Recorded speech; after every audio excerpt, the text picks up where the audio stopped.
Assalamualaikum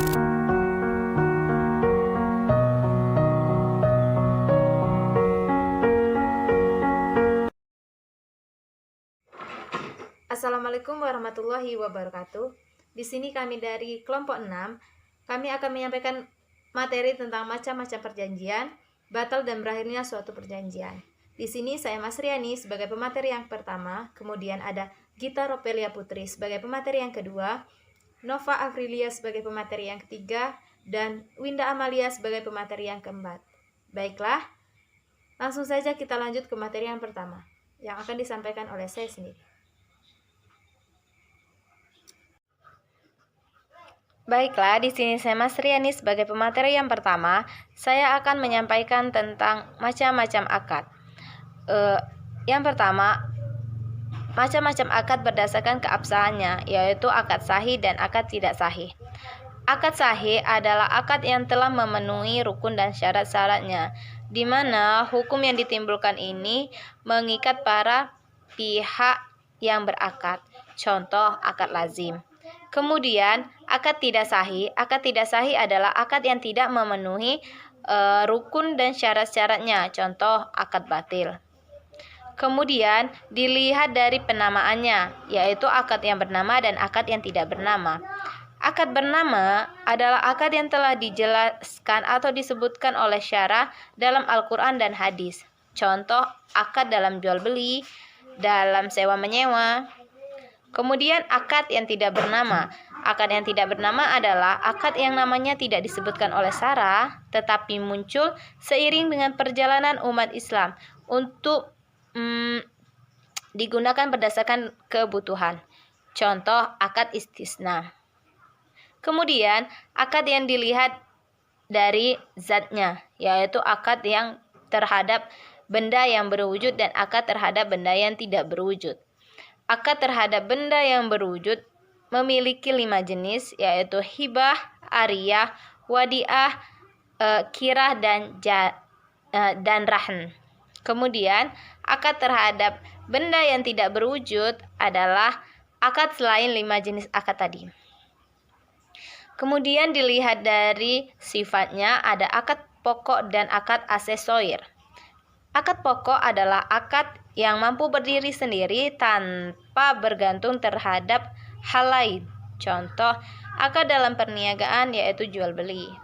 Kemudian, akad aksesorir adalah akad yang tidak bisa berdiri sendiri dan harus bergantung terhadap hak lain yang menjadi dasar ada dan tidaknya, kemudian sah atau tidaknya. Contoh, dalam rahan dan akad kafalah. Terima kasih. Gita Ropelia Putri, pemateri kedua akan melanjutkan materi dari pemateri pertama. Yang kelima yaitu akad dari segi keberlakuannya. A. Akad konsensual, yaitu perjanjian yang terjadi hanya karena adanya pertemuan kehendak atau kesepakatan para pihak. Yang B adalah akad formalistik. Akad formalistik adalah akad yang tunduk pada syarat-syarat formalitas yang ditentukan oleh pembuat hukum, di mana apabila syarat-syarat pembuat hukum itu tidak terpenuhi, akad itu tidak akan sah. Yang ketiga atau yang C, akad real. Akad real adalah akad untuk terjadinya diharuskan adanya penyerahan objek. Yang keenam yaitu akad dari segi watak atau sifat atau pengaruhnya. A. Akad munjas. Akad munjas adalah akad yang mempunyai akibat hukum seketika setelah terjadinya ijab dan qabul. Dengan kata lain, akad yang tidak digantungkan pada syarat atau sandaran waktu yang akan datang. Yang B, akad al-mundlaf ila al-mustaqbal adalah akad yang disandarkan pada waktu yang akan datang atau bergantung atas adanya syarat. Misalnya, suatu kontrakan telah diselesaikan sebulan sebelum waktu yang ditentukan untuk mulai menempatinya. Yang ketiga atau yang C adalah akad mu'allaq. Akad mualak adalah akad yang digantungkan atas adanya syarat tertentu. Contoh, seorang berkata, saya jual mobil ini dengan syarat saya boleh memakainya selama sebulan. Setelah itu akan saya serahkan kepada Anda. Itulah contohnya. Yang ketujuh adalah segi tempo di dalam akad. Ada akad yang bertempo. Akad bertempo adalah akad yang di dalamnya ada unsur waktu dan merupakan bagian dari isi perjanjian, seperti akad sewa menyewa. Yang kedua atau yang B adalah akad tidak bertempo. Adalah akad yang dimana unsur waktu tidak merupakan bagian dari isi perjanjian. Misalnya, akad jual beli. Yang ke-8 dilihat dari segi dilarang atau tidaknya. Yang pertama dari segi. Saya Nova Afrilia. Di sini saya akan melanjutkan materi yang selanjutnya, yaitu tentang berakhirnya atau rusaknya suatu akad. Yang pertama, saya akan menjelaskan tentang fasakh. Fasakh adalah rusak atau putusnya akad yang mengikat antara kedua belah pihak yang melakukan akad tersebut. Lalu dikarenakan adanya kondisi atau sifat-sifat tertentu yang dapat merusakkan irodah. Sedangkan berakhirnya akad adalah berakhirnya ikatan antara kedua belah pihak yang melakukan akad setelah terjadinya atau berlangsungnya akad secara sah. Sebab-sebab pembatalan akad. Yang pertama ada terpenuhinya tujuan akad. Yang kedua adanya hal-hal yang tidak dibenarkan syara seperti kerusakan akad. Lalu yang ketiga adanya khiyar. Yang keempat adanya penyesalan dari salah satu pihak. Dan yang kelima ada berakhirnya waktu akad seperti akad sewa menyewa. Yang selanjutnya salah satu pihak meninggal, dan yang terakhir tidak ada izin yang berhak. Oke, begitulah materi yang dapat saya sampaikan selanjutnya. Assalamualaikum warahmatullahi wabarakatuh. Saya Winda Amalia. Di sini saya akan melanjutkan materi selanjutnya, yaitu mengenai khiyar. Menurut bahasa, khiyar adalah memilih mana yang lebih baik dari dua hal atau lebih. Nah, sedangkan menurut istilah, khiyar adalah suatu keadaan yang menyebabkan orang berakad memiliki hak memutuskan akadnya, yakni melanjutkan atau membatalkan akad tersebut. Nah, di sini khiyar memiliki 17 macam, yaitu yang pertama adalah khiyar majelis. Khiyar majelis sendiri yaitu hak pilih bagi kedua belah pihak yang berakad untuk membatalkan akad selama keduanya masih dalam satu majelis atau dalam satu ruang lingkup. Yang kedua yaitu khiyar syarat. Nah, di sini pengertiannya adalah hak pilih yang ditetapkan bagi salah satu pihak yang sedang berakad atau kedua pihak atau bagi orang lain untuk meneruskan atau membatalkan jual beli tersebut selama masih dalam tenggang waktu yang ditentukan. Dan yang ketiga yaitu khiyar tayin, di mana hak pilih bagi pembeli dan dalam menentukan barang yang menjadi objek kontrak. Khiyar at-tayin berlaku apabila objek akad atau kontrak yaitu satu dari sekian banyak barang yang berbeda kualitas dan harganya dan satu pihak membeli. Nah, yang keempat yaitu khiyar ru'yah. Ya, di sini hak pilih untuk meneruskan akad atau membatalkannya setelah barang yang menjadi objek akad dilihat oleh pembeli.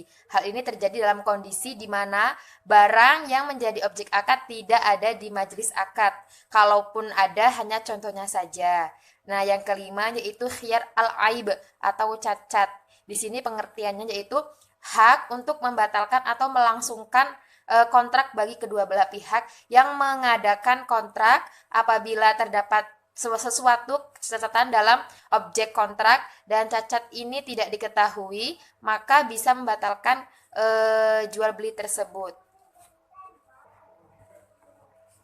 Yang keenam ada khiyar wasf, yaitu suatu khiyar di mana pembeli diberi kesempatan untuk memilih antara menerima semua harga yang disebutkan atau membatalkan jual beli karena hilang sifat yang disenangi dalam barang yang dijual tersebut yang tidak ada di majelis akad.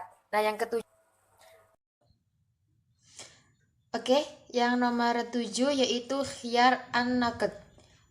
Di mana bentuk ini merupakan bagian dari khiyar syarat, yaitu apabila penjual dan pembeli mensyaratkan dalam jual belinya bahwa apabila pembeli tidak menyerahkan harga dalam waktu yang ditentukan, maka dia bisa membatalkan jual beli tersebut.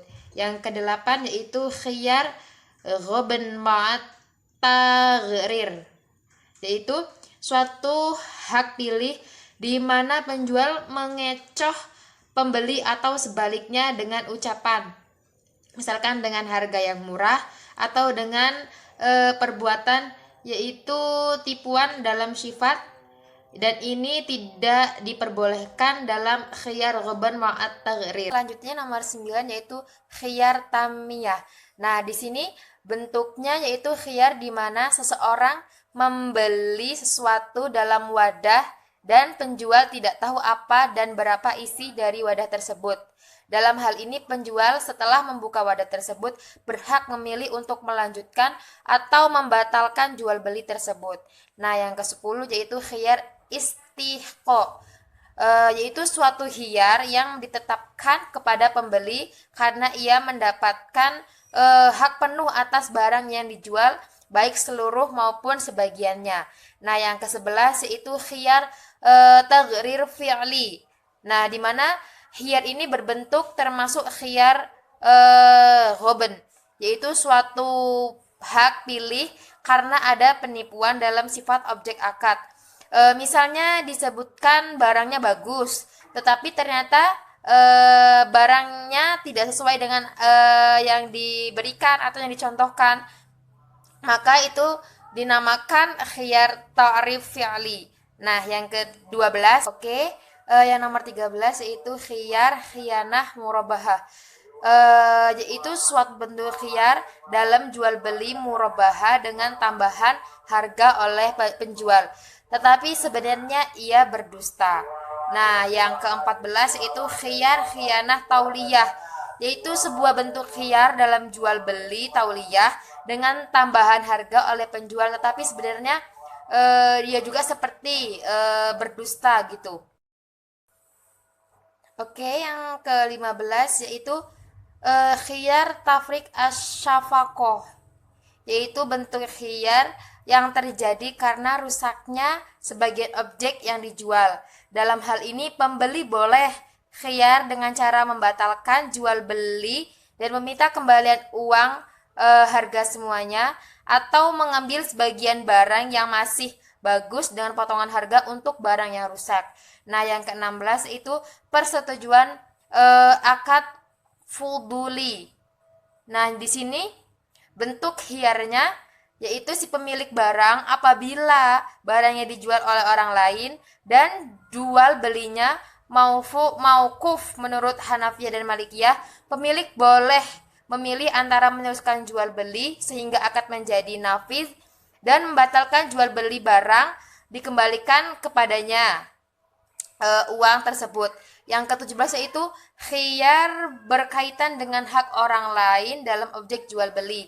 Di sini maksudnya yaitu khiyar bagi orang yang memiliki hak dalam barang yang dijual, baik ia murtahik atau pemegang gadai atau mustajir yang penyewa.